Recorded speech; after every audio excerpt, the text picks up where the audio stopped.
Have you ever thought about opening a chemist in Kenya? It's one of those ventures that's as much about serving your community as it is about smart business. So the big question is, how do you actually do it? Well, we're about to break down the entire process for you step by step. And this really gets to the heart of it, doesn't it? This isn't just about running a shop. It's about becoming a vital part of your community's health and well-being. And the best part? You can build a strong, profitable business while you're at it. We're keeping this fast and straight to the point. In just a few minutes, we're going to cover everything from certifications and paperwork to the costs and the strategy. By the end of this, you'll have a clear roadmap to get started. Okay, so where do you even begin? Before you start looking for the perfect location or even dreaming up a business name, there is one absolute non-negotiable thing you have to take care of first. And here it is. This is the big one. In Kenya, it is illegal to run a chemist without the proper medical certification. This isn't a suggestion, it's the law. Now, if you don't have the papers yourself, the workaround is to partner with someone who does. But make no mistake, this is your ticket to entry. Without it, the journey stops right here. All right, so let's say you've cleared that first major hurdle. You've got the qualifications. Now what? How do you actually translate that personal certification into an official licensed business?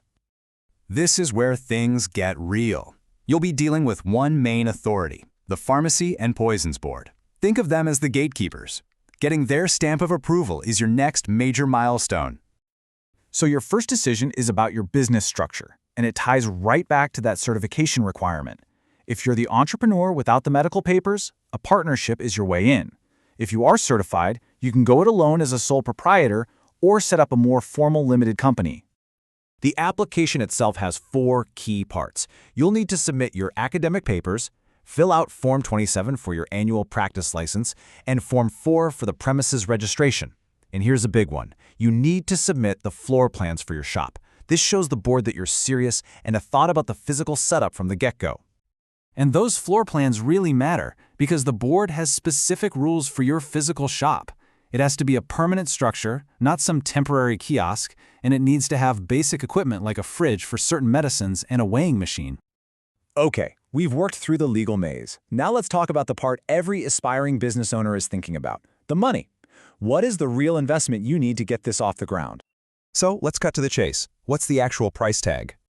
The number you're looking at is around 600,000 Kenyan shillings. Now, that's a significant investment for sure. So let's break down exactly where all that money is going.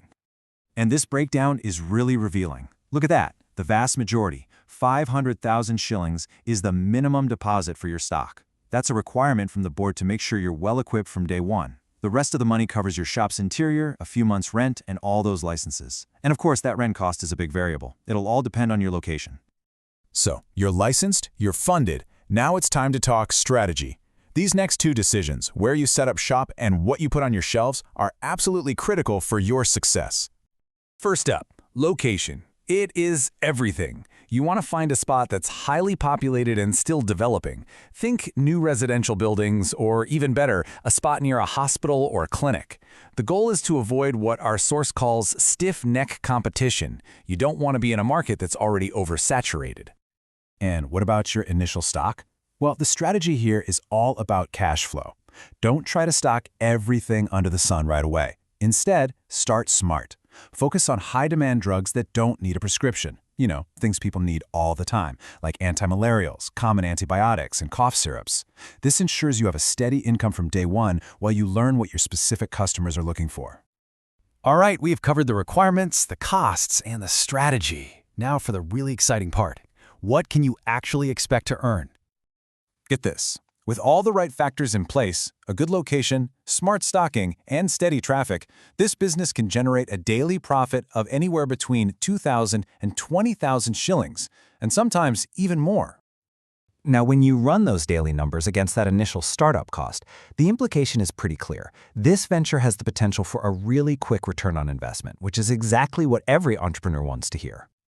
And here's a little pro tip to maximize that potential even more. Consider adding a complementary service. A money transfer agency, like M-Pesa, for example, not only brings in another stream of revenue, but it also increases the foot traffic to your chemist. It's a win-win. And that brings us right back to where we started, doesn't it? This quote just sums up the whole opportunity perfectly. It's about building something for yourself financially while serving the fundamental needs of the people right there in your community.